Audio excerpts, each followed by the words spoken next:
Welcome to the Stan Simpson Show, a program about Connecticut people and compelling issues. Make it a point to drop in every week. Erin Grafham's first-hand account of her harrowing ordeal in Haiti is chilling and graphic. As a missionary, she worked at an orphanage when the earthquake hit January 12. Grafham saw destruction and death. Today, she'll talk about the unspeakable horror she saw in Haiti and what she's doing now to help those left behind. In our second segment, we'll talk with our entertainment attorney, James Walker, about tonight's Grammy Awards and who he thinks the big winners will be. Then we'll wrap things up by talking about sexting, a troubling and provocative practice that a number of young people are engaging in. But first, a survivor from Haiti. Erin, welcome. January 12th, this is your first time in Haiti. You're a missionary at an orphanage. All hell breaks loose. Tell us what your sights and sounds were out there.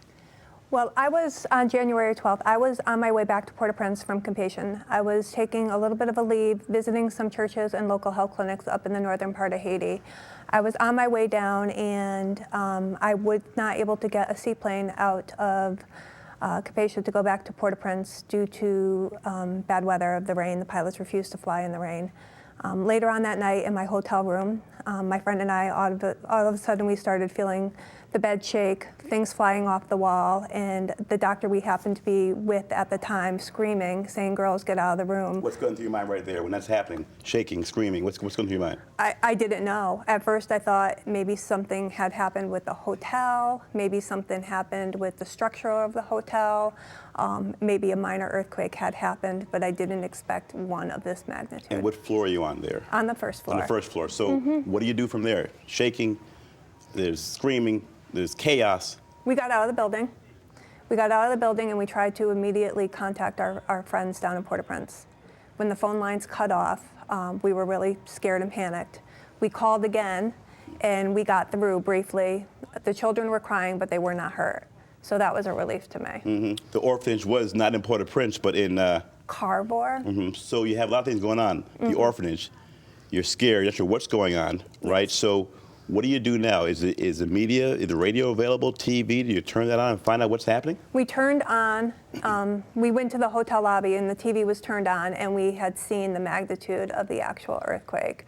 Right then and there, we knew we needed to get back down to Port-au-Prince to go check on the orphanage.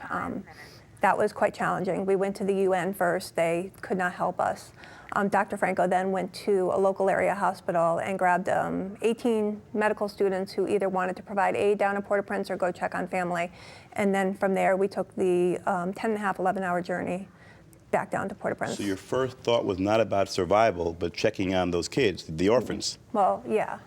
So what happens from there now? Because now, a lot of folks would say, hey, we got to cut loose and every man for himself, every woman for himself. You try to make it back. What happens from there? Well, I firmly believe God brought me to Haiti for a reason, not to flee from it.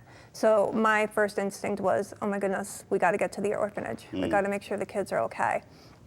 So that was my first instinct. Did you get back? We did. We took the 11-hour trip and we got back down finally. I don't think I could have prepared enough for what I saw once I hit the streets of Port-au-Prince.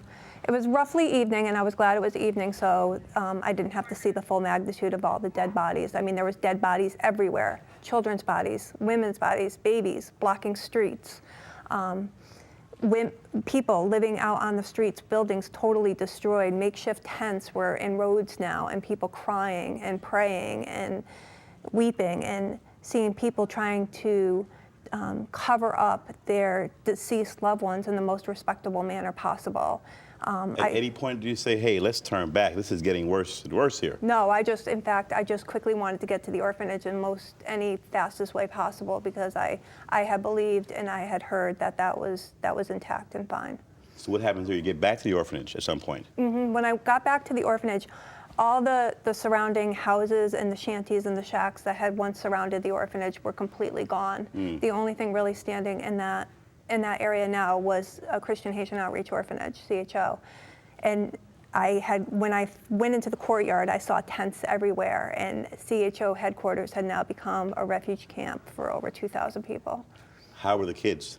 The kids were really shaken up. No one hurt, no one killed? No one hurt, no one killed. How did that happen? Were they in a protected area? How did they? I firmly believe it was the grace of God that protected that orphanage. How many kids are we talking about? Roughly about 130 to 138. Wow, and all were safe? All were safe. A little shaken up and scared, but kids are pretty resilient. The next day they were just joking around and having fun camping outside. So once you realize now the kids are safe, what do you do? I didn't really know what to do at first. My main thing, and my coworker Kim, who happened to be with me, another missionary, our first instinct was to try to get food for the orphanage because supplies were depleting. We had contacted the U.S. Embassy and with no luck. We had tried going out to other areas in Port-au-Prince and using the orphanage's contacts to get any kind of food we could. We did manage to get a few boxes of Pop-Tarts. And at one point, our truck broke down as we were driving in the streets of Port-au-Prince. And people just automatically assumed we were aid and tried to flood to us and beg us for what Pop-Tarts we had. 1 minute left. How did you get out finally? Christian Haitian Outreach spent $90 on black market gas and took a 3-hour journey to get us to be, Kim and I, to be emergency airlifted. Who's Kim? Kim is my other friend that was a missionary. So you go from where? From Port-au-Prince to where? The embassy. And the embassy is where? It's in Port-au-Prince as well, but it's the other side. Okay, and they get you a plane or a helicopter? It's the U.S. military plane. Okay, so you had a military plane that flew you out of there. So you were very fortunate here. Yes. Right?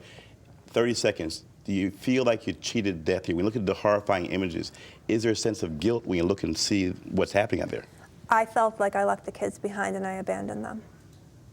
But I look at it now as I feel I can do more good here, raising money and raising resources and raising awareness than I could do depleting supplies in Haiti. And tell us quickly, what are you doing here? You're working in Hartford. Yvonne Alexander has a group doing some things here in Hartford. CTforhaiti.org. CTforhaiti.org. Yes. And also, too, you could go to any Webster Bank and make a monetary donation. Monetary donations are greatly needed at this time.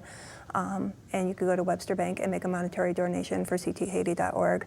Also, my personal organization is ChristianHaitianOutreach.org, too, and you can make a monetary donation as well. And then go to our website also. Real quick, back to the guilt issue. How do you reconcile that? Because that doesn't get healed overnight. If you feel that kind of guilt, how do you deal with it?